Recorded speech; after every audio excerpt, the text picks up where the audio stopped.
ഇന്നത്തെ കഥയിലേക്ക് എല്ലാവർക്കും സ്വാഗതം. അങ്ങനെ അയ്യപ്പണ്ണനോട് ഗീതുവിന് മാങ്ങ വേണമെന്ന് പറഞ്ഞ സമയത്ത് മൂപ്പര് വിചാരിച്ചത് ഗീതുവിന് വിശേഷമുണ്ട്, അതുകൊണ്ട് പച്ചമാങ്ങ തിന്നാനുള്ള കൊതിക്ക് ചോദിക്കുകയാണ്. അപ്പോൾ മൂപ്പര് പറയാണ്, ആ ഒരു കാര്യത്തിൽ കാഞ്ചന പേടിക്കണ്ട, മാങ്ങയായിട്ടേ ഞാൻ വരുള്ളൂ. എന്തിനാ നാളെ രാവിലെ ആക്കുന്നത്, ഇന്ന് തന്നെ കൊണ്ടുവരാമെന്ന് പറഞ്ഞിട്ടാണ് പോകുന്നത്. അപ്പം അതിന് വേണ്ടിയിട്ടാണല്ലോ ഞാൻ ഇത്രയും വഴിപാടും കാര്യങ്ങളൊക്കെ നടത്തിയത്. അപ്പോൾ കാഞ്ചനക്കാണെങ്കിൽ ഒന്നും മനസ്സിലാവുന്നില്ല എന്താണ് പുള്ളിക്കാരൻ ഉദ്ദേശിക്കുന്നതെന്ന്. കാഞ്ചന ഒരു പൊട്ടിയാണല്ലോ. മൂപ്പര് നേരെ എഴുന്നേറ്റ് പോവാണ് മാങ്ങ പറിക്കാൻ വേണ്ടിയിട്ട്. അതേസമയം ഗോവിന്ദ മുറിയിൽ ഇങ്ങനെ ഒറ്റയ്ക്ക് നിൽക്കുകയാണ്. കുളിച്ച് കുട്ടപ്പനൊക്കെ ആയി ഷെർവാണിയൊക്കെ ഇട്ട് നല്ല സുന്ദരനായിട്ടുണ്ട്. അതിനുശേഷം കണ്ണാടിയിൽ നോക്കിയിട്ട് സ്വയം ഇങ്ങനെ ചോദിക്കുകയാണ്, ഗീതുവിനോട് ഇന്ന് ഇഷ്ടം പറഞ്ഞാലോ? പിന്നെ ഇഷ്ടം പറയേണ്ട പല പല രീതികളൊക്കെയാണ് നോക്കുന്നത്. നീ എൻ്റെ വരണ്ട് കിടക്കുന്ന മനസ്സിലേക്ക് ഒരു മഴത്തുള്ളിയായി കടന്നു വന്നവളാണ്. അത് വേണ്ട, അത് ബോറായിപ്പോവും. അതിനുശേഷം വീണ്ടും അലമാരയിൽ നിന്ന് സ്പ്രേ ഒക്കെ എടുത്ത് സ്വയം കുറേ സ്പ്രേ ഒക്കെ അടിക്കുന്നു. അതിനുശേഷം മുറി നിറച്ചും റൂം സ്പ്രേ അടിക്കും. ഫുള്ള് സ്മെല്ല് സെറ്റാക്കുകയാണ്. വീണ്ടും വീണ്ടും കണ്ണാടിക്ക് മുന്നിൽ നിന്നിട്ട് ഓരോ ഡയലോഗുകൾ എന്നിട്ട് പറഞ്ഞു നോക്കുകയാണ്. ഏത് സ്റ്റൈലിൽ ഐ ലവ് യു പറയും? I love you Geethu. I love you Geethu. പോരാ പോരാ പോരാ, ഐ ലവ് യു ഗീതു. അയ്യേ, ഇതൊന്നും പോരാ, ഇതൊക്കെ ഓൾഡ് ഫാഷൻ. മിററിൽ നോക്കി ഇങ്ങനെ സ്വയം പറഞ്ഞുകൊണ്ടേ ഇരിക്കുകയാണ് ഗോവിന്ദ്. നല്ല ഫ്രഷായിട്ട് എങ്ങനെ പറയും? ഡാ ഗീതു, ഈ കണ്ണേട്ടന് നിന്നെ ഭയങ്കര ഇഷ്ടമാണ്. അയ്യേ, ഇതൊന്നും പോരാ. ഒരു പനിനീർ പൂവിൻ്റെ കുറവ് ഇവിടെയൊക്കെ ഫീൽ ചെയ്യുന്നുണ്ട്. എന്നിട്ട് മുറി മൊത്തം തപ്പുകയാണ് എവിടെന്നെങ്കിലും ഫ്ലവർ കിട്ടുമോ. അവസാനം ഒരു ഫ്ലവർ കിട്ടി നോക്കുമ്പോൾ അത് പ്ലാസ്റ്റിക്കാണ്. പ്ലാസ്റ്റിക് പൂവ് വേണ്ട, പൂവില്ലെങ്കിൽ വേണ്ട, പൂവിൻ്റെ സുഗന്ധം ഈ മുറി മൊത്തം നിറഞ്ഞാൽ മതി. അതിൻ്റെ പെർഫ്യൂം ഇവിടെ എവിടെയോ ഉണ്ട് എന്ന് പറഞ്ഞുകൊണ്ട് പെർഫ്യൂം എടുത്തിട്ട് മുറി മൊത്തം വീണ്ടും അടിക്കുകയാണ്. ആ ടേബിളിന് മുകളിൽ എത്രയൊക്കെ പെർഫ്യൂം ഉണ്ടോ ആ പെർഫ്യൂം മൊത്തം ആ മുറി നിറച്ചും ആ പെർഫ്യൂം അടിച്ച് ആകെ കൂടി കൊളാക്കി വെച്ച് ഗോവിന്ദ്. എന്നിട്ട് സ്വയം അത് സ്മെല്ല് ചെയ്ത് നിർവൃതി അടയാണ്. അതിനുശേഷം വീണ്ടും മിററിന് മുന്നിൽ പോയി നിന്നിട്ട് പറയാണ്, ഗീതു, നീ തൊട്ടുണർത്തിയത് എൻ്റെ ഹൃദയത്തിലെ സ്നേഹത്തിനെയാണ്. പക്ഷേ അതിനുള്ളിൽ പ്രണയത്തിൻ്റെ അഗ്നിയായിരുന്നുവെന്ന് ഞാൻ ഇപ്പോഴാണ് അറിയുന്നത്. ഇച്ചിരി സാഹിത്യം കൂടിപ്പോയി, കുറച്ച് ലളിതമാകുന്നതാ സുന്ദരം. അപ്പോഴേക്കും ഗീതവും പുറത്തു നിന്ന് അകത്തേക്ക് കയറി വരാൻ നോക്കുകയാണ്. കണ്ണേട്ടൻ ഇന്ന് വളരെ സോഫ്റ്റാ, ഞാൻ ഇന്ന് എൻ്റെ പ്രണയം പറയും. ഗീതു ആ ഒരു വൈബിൽ തന്നെയാണ് വരുന്നത്. അപ്പോൾ ഗോവിന്ദ് അടുത്ത പരിശീലനമാണ്. വരണ്ടു കിടന്ന എൻ്റെ ഹൃദയത്തിലേക്ക് സ്നേഹത്തിൻ്റെ പനിനീർഗന്ധവുമായി വന്നതിന് നന്ദിയുണ്ട് ഗീതു, നന്ദിയുണ്ട്. ഇത് കൊള്ളാം അല്ലേ? ഇത് ഫിക്സ്. കൂടുതലായിട്ട് ഉണ്ടാക്കാൻ പോയാൽ ഒന്നും നടക്കില്ല. മിററിൽ നോക്കി സ്വയം തന്നെയാണ് സംസാരിക്കുന്നത്. അപ്പോഴേക്കും ഗീതു മുറിയിലേക്ക് വരുന്നുണ്ട്. പുഞ്ചിരിച്ചുകൊണ്ട് പ്രണയത്തോടെയാണ് ഗീതുവും വരുന്നത്. ഗീതുവിനെ കണ്ടപ്പോൾ ഗോവിന്ദ് പുഞ്ചിരിച്ച് നിൽക്കുകയാണ്. പക്ഷെ കുറച്ചു നേരം ആ മുറിയിലേക്ക് നിന്നത് ഗീതുവിനായ സ്മെല്ല് മൊത്തം തലക്ക് പിടിക്കുകയാണ്. ഗീതു ഛർദ്ദിക്കാൻ വരുന്നുണ്ടായിരുന്നു. എന്താ, പല്ല് വേദനയാണോ? ഗീതു വായും മൂക്കും പൊത്തിയ കണ്ടപ്പോൾ ഗോവിന്ദ് ചോദിക്കുന്നുണ്ട്. അപ്പോൾ ഗീതു ദേഷ്യത്തോടെ ചോദിക്കുക, ഇവിടെ എന്താ പെർഫ്യൂം ബോട്ടിൽ പൊട്ടിയോ? അപ്പോൾ ഗോവിന്ദ് പ്രണയത്തോടെ പറയും, ഇവിടെ മൊത്തം പനിനീർ ഗന്ധം വരാൻ ഞാൻ എന്നൊക്കെ പറഞ്ഞ് നമ്മുടെ സിനിമാ നടൻ്റെ സ്റ്റൈലിൽ നിൽക്കുകയാണ്. അപ്പോഴേക്കും ഗീതു ദേഷ്യത്തോടെ വരും. മനസ്സിലായി, വെള്ളം അടിച്ചിട്ട് അതിൻ്റെ സ്മെല്ല് എനിക്ക് കിട്ടാതിരിക്കാൻ വേണ്ടി പെർഫ്യൂം അടിച്ചിരിക്കുകയാണല്ലേ? ഗോവിന്ദ് പെട്ടെന്ന് ഞെട്ടിപ്പോവുകയാണ്. എന്നിട്ട് ഗീതു മൊത്തം തപ്പുന്നുണ്ട്. പറ, ഇതിനകത്ത് എവിടെയാണ് മദ്യം ഒളിപ്പിച്ചിരിക്കുന്നത്? സത്യമായിട്ട് ഞാൻ കഴിച്ചിട്ടില്ല. അയ്യേ. അപ്പോൾ ഗീതു ദേഷ്യത്തോടെ വന്നിട്ട് മുഖത്തിന് നേരെ നിന്നിട്ട് പറയാണ്, ഊതല്ല, റൂം ഫ്രഷ്നറാ. അതല്ല, എൻ്റെ മുഖത്തെ കൂതാൻ. അപ്പം അത് കേട്ടതും ഗോവിന്ദ് ഫൂ എന്ന് പറഞ്ഞ് ഊതുകയാണ്. മണം വരാത്ത ഏതോ ഒന്നാണ് അടിച്ച് കയറ്റിയിരിക്കുന്നത്. ഗീതു വീണ്ടും റൂമൊക്കെ തപ്പുകയാണ്. അപ്പോൾ ഗോവിന്ദ് പിന്നാലെ പോയിട്ട് പറയുന്നുണ്ട്, ഗീതു നീ എന്നൊന്ന് വിശ്വസിക്ക്, ഞാനിന്ന് മദ്യം കൈകൊണ്ട് തൊട്ടിട്ടില്ല. അപ്പോൾ ഗോവിന്ദ് സങ്കടത്തോടെ പറയുന്നുണ്ട്, ചെമ്പരത്തി പൂവ് എടുത്ത് കാട്ടിയാലും ചങ്കാണെന്ന് പറയുന്നത്. കണ്ട ഉപമ പോലും തല തിരിയുന്നുണ്ട്. ഗീതു പെട്ടെന്ന് പറയാണ്, ഇത് തല തിരിഞ്ഞ് എന്തോ ഒന്നാണ് കഴിച്ചത്. കഞ്ചാവാണോ? എന്ത്? എനിക്ക് വിശ്വാസമില്ല. ഈ നല്ലൊരു ദിവസം ലഹരിയിൽ മുക്കിക്കൊന്ന ദുഷ്ട, ഇതിനെ നിങ്ങൾ അനുഭവിക്കും എന്ന് പറഞ്ഞുകൊണ്ട് ഗീതു ബാൽക്കണിയിലേക്ക് പോവാണ്. അപ്പോൾ ഗോവിന്ദ് പിന്നിന്ന് വിളിക്കുന്നുണ്ട്, ഗീതു. പക്ഷെ ഗീതു മൈൻഡാക്കുന്നില്ല. ഗോവിന്ദ് മനസ്സിൽ വിചാരിക്കുക, അങ്ങനെ തോറ്റ് പിന്മാറാൻ ഞാൻ തയ്യാറല്ല. അവളുടെ തെറ്റിദ്ധാരണ മാറ്റി എൻ്റെ ഹൃദയം കൊണ്ട് എഴുതിയ കവിത ഞാനിന്ന് അവളെ കേൾപ്പിക്കും. അതിനുശേഷം ഗോവിന്ദ് ഒന്നുകൂടെ റൂം സ്മെല്ല് ചെയ്യാണ്. എല്ലാ സ്മെല്ലും കൂടെ വന്നപ്പോൾ ഗോവിന്ദ് വിചാരിക്കും, വേണ്ടായിരുന്നു. അപ്പോൾ ഗീതു ബാൽക്കണിയിൽ പോയിട്ട് സ്വയം പിറുപിറുക്കുകയാണ്. എന്നാലും എൻ്റെ പ്രണയം പറയാൻ വേണ്ടി വന്ന ഈ സമയത്ത് ലഹരിയിൽ കൂത്താടി നിൽക്കുന്നു വൃത്തികെട്ടവൻ. അപ്പോഴേക്കും പിന്നാലെ വന്നിട്ട് ഗോവിന്ദ് പറയുന്നുണ്ട്, ഗീതു ദയവ് ചെയ്ത് എന്നെ വിശ്വസിക്ക്, ഞാനിന്ന് മദ്യപിച്ചിട്ടില്ല. മണം വരാത്ത ഏതോ ന്യൂ ജനറേഷൻ ലഹരിയാണ് അകത്ത് ചെന്നതെന്ന് എനിക്ക് മനസ്സിലായി. രാസലഹരി, ശരിയല്ലേ? അയ്യോ, ഒരു ലഹരിയും ഇല്ല, ഞാൻ നിന്റെ തലയെ തൊട്ട് സത്യം ചെയ്യാം. എന്നിട്ട് ഗീതുവിന്റെ തലക്ക് നേരെ കൈപോയപ്പോഴേക്കും ഗീതു വേഗം കൈയെടുത്ത് മാറ്റുകയാണ്. പിന്നെ എന്തിനാ റൂമിൽ സ്പ്രേ അടിച്ചത്? റൂമിൽ നിൽക്കാൻ പോലും പറ്റാത്തത്ര സ്മെല്ലാക്കി വെച്ചില്ലേ? അപ്പൊ ഗോവിന്ദ് ചോദിക്കും, നാറ്റോ? ആ പിന്നെ അല്ലാതെ, ഇനി അതിനകത്ത് കിടന്നു കഴിഞ്ഞാൽ ശ്വാസം മുട്ടി ചത്തുപോവില്ലേ? അപ്പൊ ഗോവിന്ദ് ചമ്മിട്ട് പറയും, എങ്കിൽ പിന്നെ നമുക്ക് ഇവിടെ നിന്നിട്ട് കുറച്ച് കാര്യങ്ങൾ സംസാരിച്ചാലോ? എന്ത് സംസാരിക്കാൻ? എനിക്ക് നിന്നോട് ഒരു കാര്യം പറയാനുണ്ടായിരുന്നു. അപ്പോൾ ഗീതു പറയും, എങ്കിൽ പറ. പിന്നെ ഗീതു ഗോവിന്ദിൻ്റെ മുഖത്തേക്ക് നോക്കുന്ന സമയത്ത് അവൻ്റെ മുഖത്തുള്ള ആ ഒരു നാണവും ഇതൊക്കെ മനസ്സിലാവുകയാണ്. അപ്പോൾ ഗോവിന്ദ് ചിന്തിക്കുന്നുണ്ട്, മിററിന് മുന്നിൽ വെച്ച് കുറച്ച് മുന്നേ സംസാരിച്ച ഭാഗങ്ങൾ. നീ തൊട്ടുണർത്തിയത് എൻ്റെ ഹൃദയത്തിലെ സ്നേഹത്തിനെയാണ്, പക്ഷെ അതിനുള്ളിൽ പ്രണയത്തിൻ്റെ അഗ്നിയായിരുന്നുവെന്ന് ഞാൻ ഇപ്പോഴാണ് അറിയുന്നത്. അപ്പോൾ ഗോവിന്ദ് ഇങ്ങനെ ചിരിച്ചുകൊണ്ട് സ്വയം പറയാണ്, പനിനീർ പൂവ്. അപ്പോൾ ഗീതു വീണ്ടും ചോദിക്കും, എന്താ? പെട്ടെന്ന് ഗീതുവിൻ്റെ ചോദ്യം കൂടി ആയപ്പോൾ ഗോവിന്ദ് പരിഭ്രമിക്കുകയാണ്. നന്ദിയുണ്ട് ഗീതു. അപ്പോൾ ഗീതു ചോദിക്കും, എന്തിനി? അല്ല, കുറേ നന്ദി പറഞ്ഞു കഴിഞ്ഞതാണല്ലോ, എന്നാലും ഒരു നന്ദി കൂടി പറയാൻ ബാക്കിയുണ്ടായിരുന്നു. അതേത് നന്ദി? ഗീതു ചോദിക്കുകയാണ്. അപ്പോഴേക്കും ഗോവിന്ദ് ആകെ കയ്യിൽ നിന്ന് പോയിട്ടുള്ളത്. അതായത് ഗീതു, വരണ്ട പനീർ പൂവ്. പനിനീര് കിടക്കൂലല്ലോ. ഷോ, ജീവിതത്തിന്റെ ഒരു പനിനീർ മൊന്തം. അവ ഗോവിന്ദിന്റെ ആ പരിഭ്രമൊക്കെ കണ്ടപ്പോൾ ഗീതു പൊട്ടി പൊട്ടി ചിരിക്കുകയാണ്. കണ്ണേട്ടാ, ഇതെന്താ പറ്റിയേ? ഗീതു ചോദിക്കുന്നുണ്ട്. അപ്പോഴും ഗോവിന്ദ് ഇങ്ങനെ പിച്ചും പേയും പറയാണ്, പനിനീര് പൂവ് എന്നൊക്കെ പറഞ്ഞിട്ട്. പെട്ടെന്ന് തന്നെ വന്നിട്ട് ഗീതുവിനോട് പറയും, അത് നീ പ്രിയമോളുടെ ജോത്സ്യരെ കണ്ട് സമയം കുറിച്ചത്, അതിന് നന്ദി പറയാം, മറന്നുപോയി. അത് കേട്ടപ്പോൾ ഗീതു പറയാണ്, ഓ, അടുത്ത വരം തരാനുള്ള പരിപാടിയായിരിക്കും. പെട്ടെന്ന് ഗോവിന്ദ് പറയാണ്, ഞാൻ വരം തരുന്നതല്ലാതെ നീ ഒന്നും ചോദിക്കുന്നില്ലല്ലോ. ഒരു ദിവസം എല്ലാം കൂടി ഞാനൊന്ന് ചോദിക്കും. ഗീതു നാണത്തോടെ പറയാണ്. എങ്കിൽ നീ ഇപ്പം തന്നെ ചോദിക്ക്.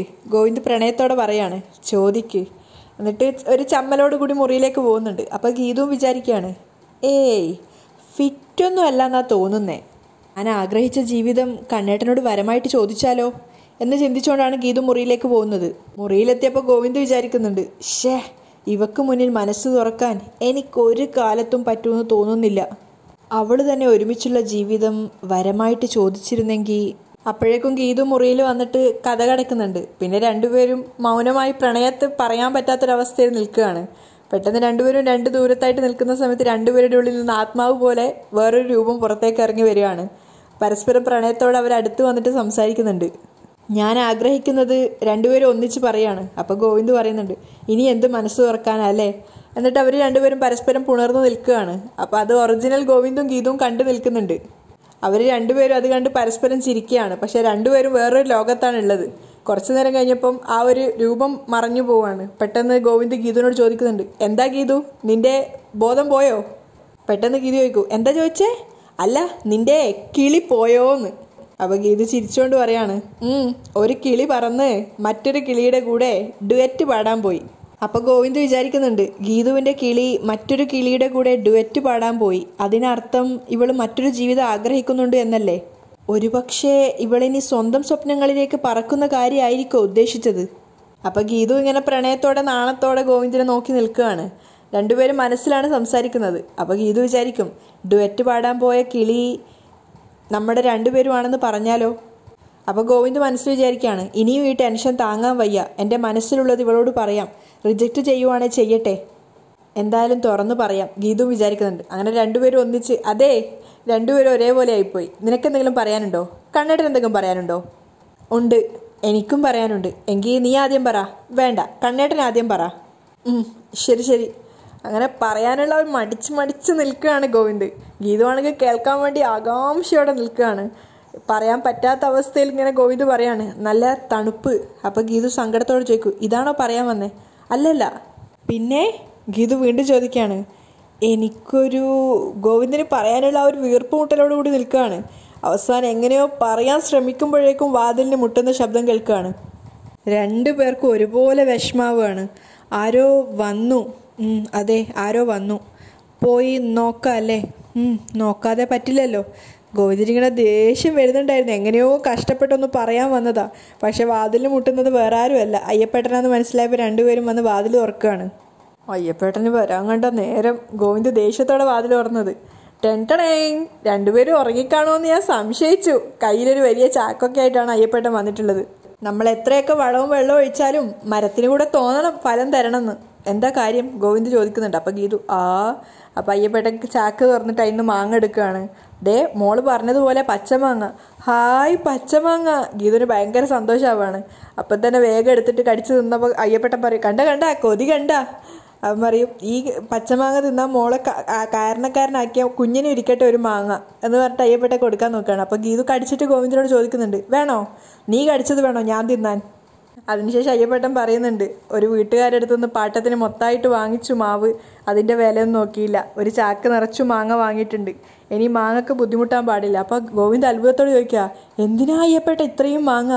അപ്പം അയാൾ പറയുന്നുണ്ട്, വവ്വാലിനറിയില്ല മാങ്ങയുടെ പൂതി. ഒന്നും അറിയാത്ത കൊച്ചു കള്ളൻ, ഇതേ ഗീതുമോളുടെ ആഗ്രഹം തീർക്കാനുള്ള മാങ്ങയാ. അപ്പം ഗീതു ഇങ്ങനെ സംശയത്തോടെ അയ്യപ്പേട്ടനെ നോക്കുകയാണ്. ഇവിടെ ഒരു വിശേഷം ഉണ്ടെന്നും കുഞ്ഞിക്കാല് കാണുമെന്നും കേട്ടപ്പോഴേ ഞാൻ ഉറപ്പിച്ചതാ. ഗോവിന്ദ് ഗീതു ഇങ്ങനെ സ്റ്റെക്കായിട്ട് കേട്ട് നിൽക്കുകയാണ്. അപ്പം അയ്യപ്പേട്ട ചിരിച്ചുകൊണ്ട് പറയുന്നുണ്ട്, അപ്പോഴല്ലേ കാഞ്ചന പറഞ്ഞത് ഗീതു മോൾക്ക് പച്ചമാങ്ങ വേണമെന്ന്. അപ്പം ഗോവിന്ദ് ഇങ്ങനെ മരത്തിനിടിച്ചുകൊണ്ട് ചോദിക്കുകയാണ്, ഇതെങ്ങനെ? അല്ല അത് ഗീതു ഞെട്ടുന്നുണ്ട്. അപ്പോൾ പെട്ടെന്ന് അയ്യപ്പേട്ടൻ പറയും, അയ്യേ നാണിക്കണ്ട, ഈ സമയത്ത് ഏത് ഗർഭിണികൾക്കും പച്ചമാങ്ങ തിന്നണമെന്ന് തോന്നും. കഴിച്ചോ കഴിപ്പിച്ചോ എന്നൊക്കെ ഗോവിന്ദിനോടും പറഞ്ഞുകൊണ്ട് പോവാണ്. അവർ രണ്ടുപേരും അവിടെ സ്റ്റെക്കായിട്ട് നിൽക്കുകയാണ്. മൂപ്പരൊന്നും അറിയാണ്ട് ചിരിച്ചുകൊണ്ട് പോവാണ്. നേരെ രാധികയുടെ മുന്നിലാണ് ചെന്ന് പെടുന്നത്. രാധിക ചോദിക്കുന്നുണ്ട്, എന്തായിരുന്നു ഗോവിന്ദിൻ്റെ ഗീതുവിൻ്റെ മുറിയിലൊരു ചർച്ച? ഏയ് ചർച്ചയൊന്നുമല്ല, ഗീതു മോക്ക് പച്ചമാങ്ങ തിന്നാൻ ഒരു വ്യാക്കൂണ്. പിള്ളേരെന്തെങ്കിലും ആഗ്രഹിച്ചാൽ നമ്മൾ വേണ്ടേ അത് നടത്തിക്കൊടുക്കാൻ. പിന്നെ ഒന്നും നോക്കിയില്ല, ഒരു മാവ് തന്നെ അങ്ങ് ബുക്ക് ചെയ്തു. കേട്ടത് വിശ്വസിക്കാനാവാതെ രാധിക ഇങ്ങനെ ദേഷ്യത്തോടെ നിൽക്കുകയാണ്. അയ്യപ്പേട്ടൻ അതൊന്നും മനസ്സിലാതെ അയ്യപ്പേട്ടൻ പോകുന്നുണ്ട്. രാധിക മനസ്സിൽ വിചാരിക്കുകയാണ്, ഒടുവിൽ ഞാൻ ഭയന്നത് തന്നെ സംഭവിച്ചു. അവനെ മയക്കിയെടുത്തപ്പോൾ അവൻ എല്ലാ പ്രതിജ്ഞയും മറന്നു. അവനൊരു കുട്ടി ജനിക്കാൻ പോകുന്നു, കണ്ണനൊരു കുടുംബമാവുന്നു. രാധിക ദേഷ്യത്തോടെ ചിന്തിച്ചോടെ ഇരിക്കുമ്പോഴാണ് പെട്ടെന്ന് ഗീതുവിൻ്റെ റൂമിൻ്റെ വാതിൽ പെട്ടെന്ന് ശബ്ദത്തോടെ അടഞ്ഞത്. അതുകൂടി ആയപ്പോൾ രാധികയ്ക്ക് ദേഷ്യം വരികയാണ്. മുറി അടച്ചതും ഗോവിന്ദിന് ഒരൊറ്റ തള്ളാണ് ഗീതു. എനിക്ക് വിശേഷം ഉണ്ടെന്ന് നിങ്ങൾ അയ്യപ്പേട്ടനോട് പറഞ്ഞോ? ഞാൻ പറഞ്ഞ വിശേഷം അതല്ല, ഗോവിന്ദ് പറയുന്നുണ്ട്. കൂടുതൽ ഉരുണ്ട് കളിക്കണ്ട, പറഞ്ഞോ ഇല്ലയോ? പച്ച മാങ്ങ വേണമെന്ന് നീ പറഞ്ഞില്ലേ, അതാ കൺഫ്യൂഷൻ ആയത്. ഞാൻ മാങ്ങ പറഞ്ഞതേ അച്ചാറിടാനാ, പക്ഷെ നിങ്ങൾ പറഞ്ഞ വിശേഷം എന്താണെന്ന് എനിക്കറിയണം. എങ്കിൽ ഞാൻ പറഞ്ഞ വിശേഷം അച്ചാറിടുന്നതാണ്. വിശേഷാൽ അച്ചാർ, ഗീതു സ്പെഷ്യൽ അച്ചാർ. കൂടുതൽ ഡയലോഗ് അടിക്കണ്ട. നേരത്തെ നിങ്ങളുടെ സംസാരം കേട്ടിട്ട് ഞാൻ പ്രഗ്നൻ്റ് ആണെന്ന് പ്രിയെ സംശയിച്ചു. അപ്പോൾ ഗോവിന്ദ് ചോദിക്കൂ, ഇസ് ഇറ്റ് ട്രൂ? ഇത് നിങ്ങളുടെ പുതിയ ഏതോ നാടകമാണ്, എന്നെയും കിഷോറിനും ചേർത്ത് കഥയുണ്ടാക്കിയ പോലെ ഇത് നിങ്ങളുടെ വേറെന്തോ ഒരു നാടകമാണ്. അപ്പോൾ ഗോവിന്ദ് പറയുന്നുണ്ട്, എനിക്കൊന്നും അറിഞ്ഞുകൂടാ, ഈ തെറ്റിദ്ധാരണയ്ക്ക് ഉത്തരവാദി പച്ചമാങ്ങ ചോദിച്ച നീയാ. നിന്റെ മാങ്ങാ തീറ്റി കണ്ടപ്പോൾ എനിക്ക് പോലും തോന്നി നീ പ്രഗ്നൻ്റ് ആണോ എന്ന്. ഗോവിന്ദ് ചിരിച്ചുകൊണ്ട് പറയാണ്. അത് കേട്ടപ്പോൾ ഗീതുവിന് ഒന്നുകൂടെ ദേഷ്യം കയറും. ഗോവിന്ദിന് ഒരൊറ്റ തള്ളു കൊടുക്കുകയാണ്. എന്നിട്ട് പറയും, നിങ്ങൾ ഒറ്റ ഒരുത്തനായി ഈ ഗർഭത്തിന് ഉത്തരവാദി. അപ്പോൾ ഗോവിന്ദ് പറയുന്നുണ്ട്, എൻ്റെ ഗർഭം ഇങ്ങനെയല്ല, ഇത് എൻ്റെ ഗർഭമല്ല. ഓഹോ, അപ്പം ഞാൻ വേറെ വഴിക്ക് ഗർഭം ഉണ്ടാക്കിയെന്നാണോ നിങ്ങൾ പറഞ്ഞു വരുന്നേ? ഗീതു, നീ വെറുതെ എന്നോട് വഴക്കുണ്ടാക്കരുത്. ഞാനാണോ വഴക്കാളി? ഞാനാണോ വഴക്കുണ്ടാക്കുന്നേ? ഗീതു ചോദിക്കുന്നുണ്ട്. തള്ളിയപ്പോൾ തന്നെ ഗോവിന്ദിൻ്റെ കാലിന് പരിക്ക് പറ്റിയിട്ടുണ്ടായിരുന്നു. ഗോവിന്ദ് മുടന്തിയാണ് നടക്കുന്നത്. ഇഷ്ടമില്ലാത്ത അച്ച് തൊട്ടതെല്ലാം കുറ്റാണ്.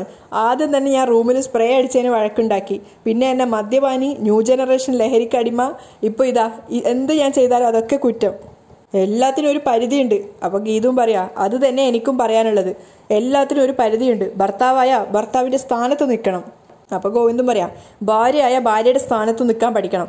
അങ്ങനെയാകുമ്പോൾ ഭർത്താവിൻ്റെ പൊസിഷനും കറക്റ്റാണ്. അപ്പോൾ ഗീതു പറയുന്നുണ്ട്, എൻ്റെ സ്ഥാനത്തെ കുറ്റം പറയണ്ട, പക്ഷെ നിങ്ങൾ ഒട്ടും ശരിയല്ല. സ്വന്തം ഭാര്യയ്ക്ക് ഗർഭം ഉണ്ടാക്കാൻ ശ്രമിക്കുന്ന ലോകത്തിലെ ആദ്യത്തെ ഭർത്താവ് നിങ്ങളായിരിക്കും. അത് കറക്റ്റ് അല്ലല്ലോ, ഗോവിന്ദ് വിചാരിക്കുകയാണ്. അപ്പോഴേക്കും ഗീതു പോയി പുതപ്പൊക്കെ എടുത്ത് പുതച്ച് മൂടി കിടക്കുകയാണ്. ഗോവിന്ദ് വിചാരിക്കും, ശരിക്കും ഭാര്യയ്ക്ക് ഗർഭം ഉണ്ടാക്കേണ്ടത് ഭർത്താവല്ലേ? ഇവളെന്താ കരുതിയിരിക്കുന്നത്? പോയി ചോദിച്ചു നോക്കാം. ഗീതു എന്താ? ഗീതു എണീച്ചിട്ട് ചോദിക്കും, അയ്യോ ഒന്നുമില്ലേ, എന്നാ കിടന്നുറങ്ങ്. ഓ ഗുഡ് നൈറ്റ്. ബെഡിൽ വന്നിരുന്ന് ഗോവിന്ദ് വിചാരിക്കും, ഇന്നും തേഞ്ഞ്. രാധിക എല്ലാവരും ഉറങ്ങിയ സമയത്ത് താഴെ വന്നിട്ട് നേരെ വരുണിനെ വിളിക്കുകയാണ്. വരുണേ, നീ എന്തെങ്കിലും അറിയുന്നുണ്ടോ? വരുണിൻ്റെ കൂടെ തന്നെ ആ ഹോട്ടൽ മുറിയിൽ സുവർണ ഉണ്ടായിരുന്നു. സുവർണയോട് മിണ്ടരുതെന്ന് പറഞ്ഞിട്ടാണ് വരുണ് കോൾ അറ്റൻഡ് ചെയ്യുന്നത്. എന്താ അമ്മേ, നീ എന്തെങ്കിലും അറിയുന്നുണ്ടോ? മനസ്സിലായില്ല. നമ്മൾ ഭയപ്പെട്ടതുപോലെ തന്നെ സംഭവിച്ചു. അവൾ പ്രഗ്നൻ്റ് ആണ്, ഗീതു.